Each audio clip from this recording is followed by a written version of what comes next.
Iniziamo l'episodio 3. Ricominciamo il nostro viaggio tra le strade, i vicoli e le piazze di Roma, alla ricerca di dettagli meno noti e delle storie più curiose. In questo terzo episodio ci troviamo a sud del Portico d'Ottavia, tra i rioni Campitelli, Sant'Angelo e Ripa, quindi a pochi passi dall'area di cui abbiamo parlato nel precedente episodio. Tra il Teatro di Marcello e il Campidoglio si estende una zona apparentemente marginale, spesso attraversata in fretta dai turisti, ma raramente compresa nella sua complessità. Questa zona, che segna il confine, come abbiamo visto, tra diversi rioni, non è sempre stata come la vediamo oggi. Il volto attuale è infatti il frutto di profondi interventi urbanistici del regime fascista, che tra gli anni 20 e 30 del Novecento promossero la cosiddetta liberazione dei monumenti antichi.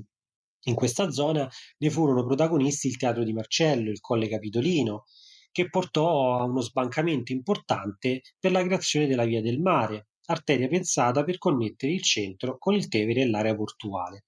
Ma questi lavori, se da un lato riportarono alla luce preziose testimonianze dell'antichità, dall'altro sacrificarono interi quartieri, cancellando secoli di storia urbana e di vita quotidiana. Già in epoca romana, e ancor più nel Medioevo, l'area tra il Campidoglio e il Tevere aveva un ruolo non solo politico, ma anche economico fondamentale. Qui sorgeva il mercato cittadino, che si teneva ogni sabato dalla piazza davanti al comune, molto diversa da quella che ammiriamo oggi e ridisegnata da Michelangelo nel Cinquecento, e arrivava fino alle pendici del Campidoglio, ed era talmente importante che mercanti e commercianti erano obbligati a chiudere le loro botteghe per parteciparvi. Era quindi un luogo di incontro per tutta la cittadinanza, dove si scambiavano beni, ma anche notizie e si leggevano i bandi comunali. Tra il Campidoglio e il Teatro di Marcello si estendevano isolati residenziali, luogo di culto, botteghe, ma anche piazze.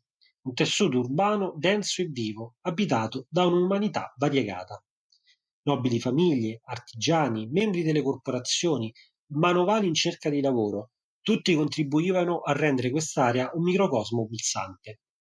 Tra le poche tracce sopravvissute possiamo ancora provare a ricostruire l'identità di un luogo passato ed invisibile, da riscoprire con uno sguardo attento e curioso a più o meno piccoli dettagli ancora superstiti. Questo è un nuovo episodio di Roma Svelata, rubrica del podcast Luoghi del passato di Day Story Tales. Se non lo avete ancora fatto, vi invitiamo ad iscrivervi al canale per restare aggiornati sulle nuove uscite. Trovate nella descrizione tutti i link per continuare poi a supportare il nostro lavoro. Ma come si suol dire, bando alle ciance e iniziamo il nostro itinerario. Iniziamo dall'area di Piazza Margana, dove si trova la Torre dei Margani. Torre e piazza prendono il nome dalla famiglia Margani, appunto, una delle più influenti della Roma medievale e moderna. Mercanti e imprenditori agricoli, i Margani lasciarono traccia tramite numerose architetture residenziali nella zona del rione Campitelli. Il complesso di Piazza Margana è infatti solo una delle tante proprietà e risale al periodo medievale. Di questo tipo di complessi poi ne avevamo già parlato nel precedente episodio in merito alla famiglia Cenci. La famiglia Margani è attestata nella zona dal XIII secolo, mentre nei primi anni del XV sono documentate strutture che fanno riferimento a questo complesso, acquistate da Giovanni Margani e ubicate nella cosiddetta Contrada Mercati o Impede Mercati. Questo riferimento topografico è dovuto alla presenza del già citato mercato cittadino.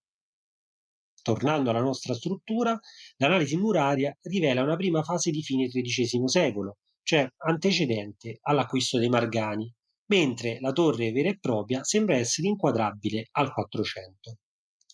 Tra l'altro queste strutture erano decorate con elementi in marmo ed avevano spazi abbastanza ampi da contenere servizi e diverse sale. Nel tempo il palazzo è stato poi rinnovato, in parte ricostruito e ampliato, divenendo la struttura che si può ammirare ancora oggi. Nonostante questo, la torre mantiene alcuni elementi medievali. Di particolare interesse è l'ingresso al cortile adornato da un architrave riutilizzato come cornice che risale al III-IV secolo d.C. L'abbiamo già visto con il secondo episodio a Sant'Angelo e la particolarità di questi portali che riutilizzano degli elementi classici e sono veramente, veramente belli e particolari. Nell'angolo superiore sinistro è inoltre visibile un piccolo stemma della famiglia, uno dei più antichi sopravvissuti a Roma, probabilmente di XV secolo, che fu aggiunto qui in epoca moderna, probabilmente proveniente dall'interno della struttura forse collocato sulla porta. Lo stemma mostra nella parte superiore un'aquila con ali spiegate, mentre nella parte inferiore tre bande che colorate avrebbero mostrato alternati il colore rosso e blu. Sono inoltre visibili altri frammenti di epoca romana, una colonna con capitello ionico ed altri frammenti reimpiegati nella muratura, tra cui due patere marmoree, che erano delle coppe utilizzate durante i sacrifici, con un'aquila, diretto riferimento allo stemma della famiglia, e anche alcuni motivi floreali. La colonna inquadrava forse un'entrata, mentre un porticato doveva essere presente lungo la facciata dell'edificio e dove vennero riutilizzate colonne diverse in materiali e dimensioni. Al portico e alla torre erano poi connessi una loggia, al piano superiore, ed un cortile interno, tutti elementi tipici dell'architettura romana quattrocentesca per residenze di alto livello, così come era tipico reimpiegare elementi antichi nella muratura con scopo decorativo. Proseguendo nel nostro percorso, un portale al civico 40 con un affresco nasconde uno dei tesori della Roma medievale. L'affresco risale al XVIII secolo e ritrae Santa Francesca con un angelo e San Benedetto, santo tra l'altro relativo alla comunità di monaci di Santa Maria Nova, a cui la santa era legata. Insieme a loro ci sono anche una Madonna con il bambino. Tor de Specchi nasce come comunità di bizzocche o terziarie, gruppi di donne, soprattutto vedove, che decidevano di vivere insieme in comunità, devolvendo loro stesse alla carità, assistenza e preghiera. Numerose furono le fondazioni a Roma nell'Italia medievale, soprattutto nel tardo Medioevo, dovute anche ad assicurare sicurezza alle donne in stato vedovile. La congregazione delle Oblate fu fondata da Francesca, la santa romana, defunta nel 1440, Francesca Bussa, sposa di Lorenzo Ponziani, esponente di una delle famiglie più influenti nell'economia e politica dell'epoca, che si contraddistinse per le sue azioni caritatevoli e nel 1425 fondò le Oblate della Vergine nella chiesa di Santa Maria Nova, che da lei oggi prende il nome, appunto, di Santa Francesca Romana. Nel 1433 le Oblate si trasferirono in una casa, nucleo originario del monastero, che vediamo oggi e che è proprio qui, al civico 40. Il nome potrebbe derivare dalle finestre dell'antica torre o degli attrezzi per filare la lana. Numerose sono le testimonianze dell'attività di Francesca e i documenti relativi alla sua canonizzazione ci mostrano uno specchio autentico della Roma del suo tempo, delle famiglie dell'elite cittadina, fino alle usanze e credenze dell'epoca. La vita scritta da Giovanni Mattiotti, nonché i processi di canonizzazione, non sono solo che una testimonianza della vita di Francesca, ma anche una testimonianza di tutta la Roma medievale. All'interno e all'esterno è possibile notare vari elementi medievali, nonostante le ristrutturazioni barocche. Murature originali, così come finestre inquadrate da marmi di spoglio, sono sul vicolo di Tor de Specchi, mentre all'interno, nell'antico refettorio, si trovano in particolare gli affreschi, opera di un pittore anonimo della seconda metà del XV secolo, di una bellezza certamente sorprendente. Questi ricordano i tormenti e le tentazioni subiti dalla santa, mostrando scene più o meno cruente, a tratti quasi splatter, usando un termine moderno, tutte descritte da iscrizioni in volgare. Altre numerose pitture, realizzate in vari periodi, decorano il monastero, come gli altri affreschi attribuiti ad Antoniazio Romano nella cosiddetta Scala Santa. Altro gioiello è poi l'oratorio quattrocentesco, dove si trovano affreschi realizzati nel 1468, sempre dedicati alla vita e alle opere della santa. Anche qui sono presenti iscrizioni in volgare descrittive delle scene e particolarmente emblematica la raffigurazione dell'inferno, forse tuttavia cronologicamente più tarda. Nel Seicento l'istituto venne ampliato, inglobando le preesistenti strutture e la chiesa di Santa Maria dei Cure, aggiungendovi il grande chiostro seicentesco, la sagrestia e la cappella dell'Annunziata. Il grande chiostro conserva varie iscrizioni di epoca romana e soprattutto la lapide tombale del padre di Francesca. All'interno del monastero vi è ancora una comunità molto piccola di oblate. Per questo motivo il monastero è solitamente chiuso e vi si può accedere o per motivi speciali o se si è ospitati dalla foresteria delle oblate stesse, oppure è accessibile a tutti il giorno 9 marzo, unica data di apertura che è corrispondente all'anniversario di morte di Santa Francesca Romana. Perciò, se volete visitarlo, segnatevi la data sul calendario. Alle spalle del monastero si trova poi Piazza Campitelli, Il nome deriva dalla chiesa qui fondata nel XVII secolo, mentre prima si chiamava Piazza Capizzucchi, nome mantenuto da una porzione della piazza. Il nome derivava dal palazzo della famiglia romana, che qui abitava almeno dal XV secolo. Il palazzo visibile è frutto della ricostruzione commissionata a Giacomo della Porta nel secolo successivo. Il nome Campitelli deriverebbe da Campus Tellurus, campo sterrato, o da una corruzione di Campidoglio. La fontana, disegnata da Giacomo della Porta nel 1589, presenta gli stemmi del comune romano e delle quattro famiglie più ricche del tempo: i Capizucchi, gli Albertoni, i Muti e i Ricci, che qui risiedevano. La chiesa fu voluta per un voto fatto alla Madonna dalla città di Roma per essere liberata dalla peste nel 1656 e accolse un'antica immagine taumaturgica di XII secolo, conservata precedentemente in una chiesa che era poi collocata dove sorge oggi l'anagrafe. Leggenda vuole che l'icona apparve a Santa Galla del 524 nel portico d'Ottavia, mentre accudiva i malati di peste, e grazie ad essa terminò l'epidemia del tempo. La nuova chiesa venne costruita nel 1728 in stile barocco, massima espressione del suo splendore è poi l'altare, opera di Melchiorre Cafà. La zona di piazza Campitelli e l'attuale via del Teatro di Marcello sono il risultato di lavori invasivi promossi tra gli anni 1919, 1926 e 1932, allo scopo di isolare il Colle Capitolino e liberare vari edifici antichi e luoghi di culto per creare la cosiddetta Via del Mare. Furono sacrificati interi edifici e molti isolati. Scomparve ad esempio la piazza Montanara, simbolo del quartiere, dove sostavano i contadini provenienti dalla campagna per offrire manodopera e dove si trovavano anche gli scrivani che prestavano il loro servizio. Una popolata e vivace piazza, testimonianza della Roma umile e autentica, caratterizzata anche da numerose botteghe e osterie. Alcune di queste erano all'interno dei fornici del Teatro di Marcello, come numerose fotografie, incisioni e dipinti ci testimoniano.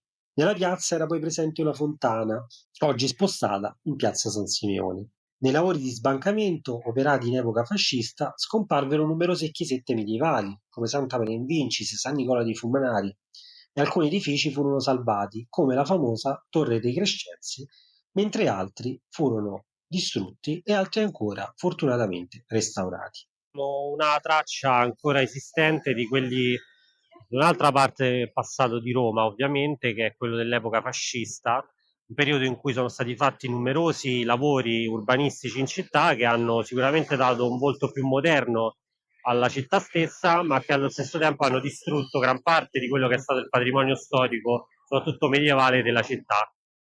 Abbiamo menzionato il Teatro di Marcello, certamente uno dei monumenti più significativi della città. Siamo alle spalle del portico di Ottavia, che abbiamo visto insieme nel secondo episodio.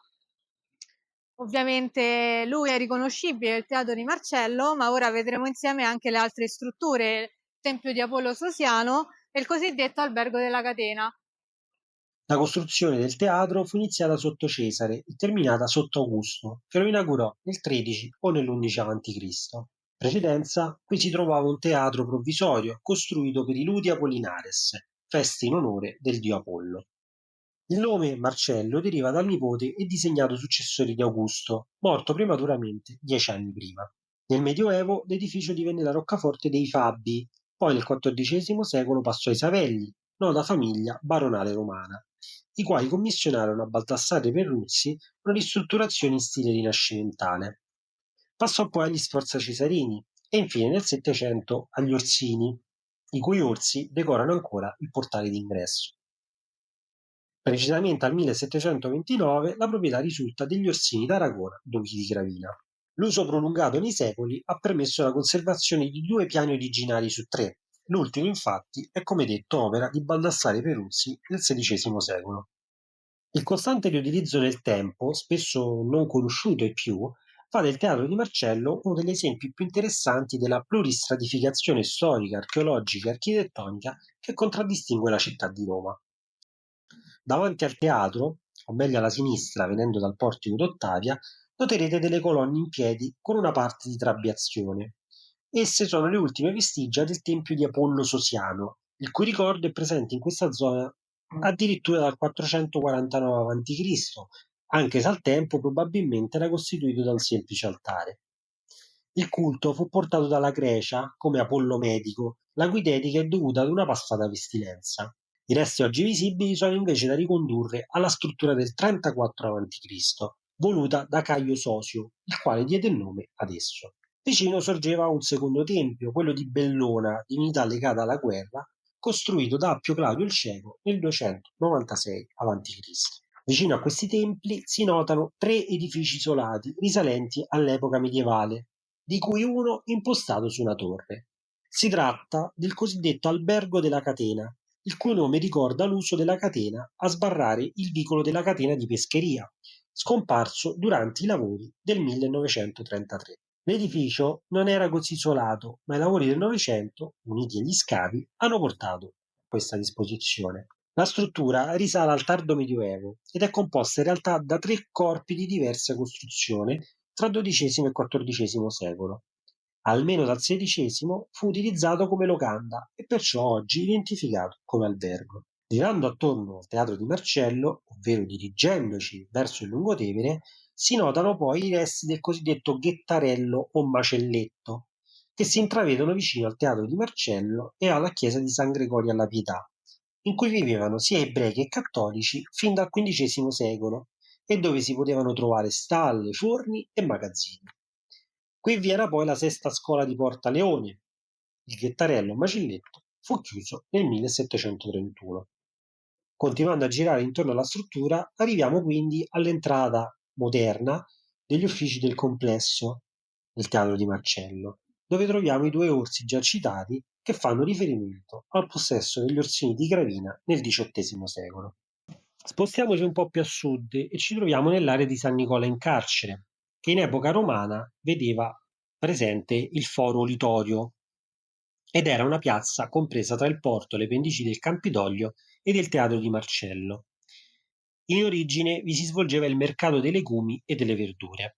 Qui vi sorgevano poi alcuni tempi repubblicani, come quello di Janus, più vicino al teatro di Marcello, quello di Spesse, vicino al porto, e quello di Giunone Sospita, insieme a quello di Pietas, datati intorno al 191-180 e che fu distrutto dalla costruzione del teatro di Marcello. Nei sotterranei della chiesa è possibile vedere i resti di quello di Giunone, costruito invece tra il 197 e il 194 da Cornelio Cetego, che è anche il più grande.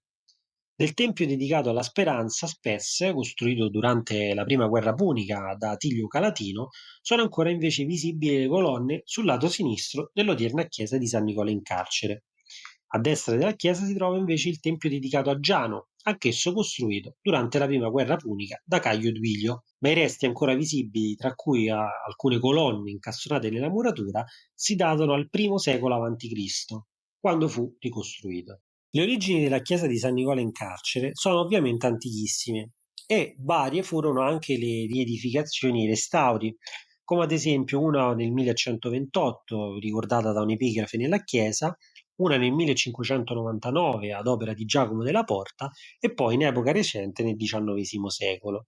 Il campanile, ben più importante rispetto a ciò che siamo abituati a vedere, è un riuso di una torre medievale. Nel 1932, durante i lavori della Via del Mare, fu liberata, per così dire, da vari edifici annessi, in modo da mettere in luce i resti dei templi. Il particolare nome, connesso erroneamente al carcere tulliano o mamertino, deriva dalla presenza di un carcere nella zona, nominato come Elephantus, citato nell'VIII secolo. Il nome deriverebbe da una statua dell'elefante Herbarius ubicata all'epoca nell'antico foro Litorio.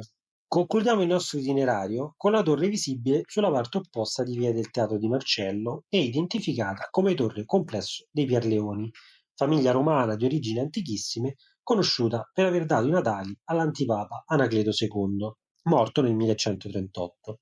Il legame con questa famiglia e la struttura non è tuttavia attestato. Il nome deriva semplicemente dal fatto che la famiglia possedeva numerose strutture nella zona ed alcune proprio vicino all'opposta San Nicola in Carcere. L'edificio, che risale al XII secolo, fu completamente restaurato con elementi di altri edifici demoliti. Le uniche parti originali si trovano sui lati nord e la torre era quindi parte di un isolato più ampio e non così isolata come appare oggi. Fu salvato per l'effetto visivo che dava e dà tuttora proprio con l'opposta San Nicola in carcere, a formare quasi un ingresso monumentale a quella che in epoca fascista era la Via del Mare. Siamo giunti al termine di questo nuovo episodio e del nostro percorso tra le vie della città eterna. Se anche questo video vi è piaciuto, lasciate un like, se non l'avete ancora fatto, iscrivetevi al canale per rimanere aggiornati sulle novità e non perdervi i prossimi episodi. E voi conoscevate i monumenti e i luoghi di cui abbiamo parlato? Avete qualche curiosità, domanda o aneddoto? Fatecelo sapere nei commenti e ne discuteremo insieme. Ci vediamo al prossimo video.